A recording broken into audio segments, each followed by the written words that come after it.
Hej, det er Christina Bonita. Der er OL i Rio, og det er i Brasilien, og det er et land, jeg har meget kært. Og når der er OL, som kun er hver 4. år, jamen så kan man ikke lade være med at komme til at se lidt sport, enten frivillig eller ufrivillig. Men her i weekenden, der vandt Pernille Blomme, tror jeg hun hedder til efternavn, guld i svømning. Og det var noget af det, jeg så ikke selv ved, at hun vandt guldet, men jeg så, at hun kvalificerede sig til finalen og hørte hendes interview. Og der stussede jeg over hendes meget ærlige og smukke personlighed interview, hvad hun udtalte sig om. Fordi hun fortalte, at hun var faktisk stoppet med at svømme, fordi hun var blevet træt af svømning. Og det er noget, jeg sådan kan relatere mig til, for jeg er selv gammel elitesvømmer. Og dengang, hvor jeg selv skulle til at måske levere nogle resultater, der kunne gøre noget, så begyndte min træner at stille krav til mig og sætte mål for mig. Og der trodsede jeg, og så stoppede jeg det hele. Så det blev aldrig til mere end starten. Fordi jeg skulle svømmetræne rigtig meget. Så jeg kan godt sætte mig ind i hendes situation, at hun måske er blevet træt af at svømme. Men så kom hun tilbage til svømning. Så da hun stod der og kvalificerede sig til OL og vandt,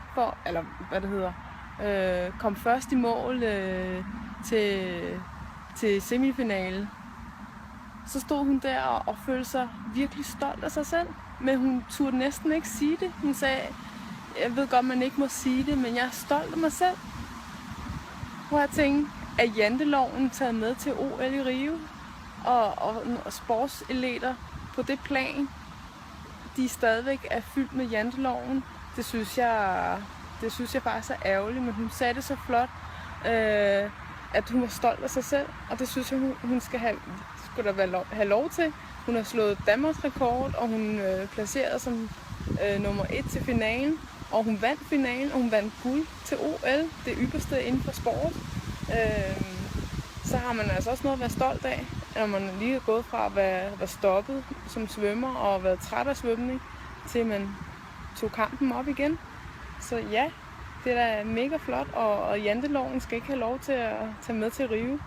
De skal da være stolte hver enkelt, om de får en placering eller ej. Det er flot at komme så langt. Det er de færreste, der kan vise, at de har en OL-medalje. Om den så er bronze, sølv eller guld, eller bare en placering et eller andet sted. Så super flot. Og det skal man være stolt af. Hvis man ikke kan være det, hvornår kan vi så være stolte? Så tillykke, Pernille, for din præstation til OL. Og jeg tror ikke, at du er alene om at være stolt. Du repræsenterer hele Danmark. Så hej hej.